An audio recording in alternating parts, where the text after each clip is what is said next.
Time for business now. National carrier Kenya Airways has posted an increased loss of 14.3 billion shillings compared to 8.6 billion shillings last year.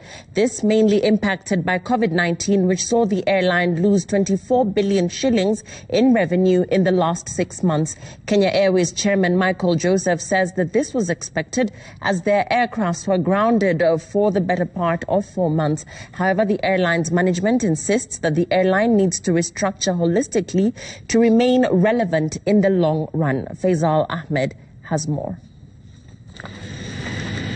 It was expected that the national carrier would report depressed figures in the first half of the year, given that their entire fleet was grounded for almost 4 months, impacted by COVID-19. Revenues reduced by 24 billion shillings, expanding the airline's loss to 14.3 billion shillings from 8.6 billion shillings last year. During the first half of 2020, operations were severely impacted by the COVID-19 crisis, resulting in a depressed half-year results, which can come as no surprise to anyone. Our network activity April to June was minimal due to travel restrictions, lockdowns, effectively reducing operations to almost nil in connecting our home market to key cities. Joseph further stated that the airline needs to restructure to remain relevant in the market, meaning that they have to let go of some of its staff. KQ CEO Alan Kilavuka says that they need to reduce their overheads by about 45% to plug the airline's bleeding. In order to make this future a reality and to remain relevant in an increasingly competitive industry, we need to restructure the organization and position it to play its role as a key pillar in the country's aviation sector. We're looking to reduce the overheads by an average of about 45% on the upper side. And that would be in order for us to be able to match with the revenue that we see coming through. You saw there was a prediction of a 50% decline.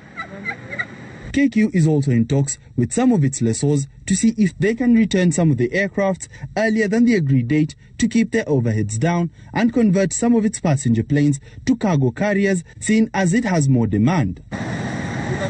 On nationalization, KQ says that it is in advanced stages of the deal, with it expected to be finalized either by the end of this year or early next year. The airline is working out payment formulas for its shareholders, which was one of their biggest challenges. Having discussions, we, together with the National Treasury, are having discussions with the minority shareholders. This includes the banks, which are called the Kenya Lenders Company that lent us the money, KLM, and the minority shareholders. But we are having now discussions with the banks to determine how to take them out of their current shareholding with Kenya Airways. Those negotiations are ongoing, and we can't say much more about that now other than the fact that negotiations are ongoing. Currently, the airline says that it is flying to 22 destinations in Africa, 4 Middle Eastern destinations and China, but says that it will expand the routes depending on demand. Faisal Ahmed, Citizen TV, Nairobi.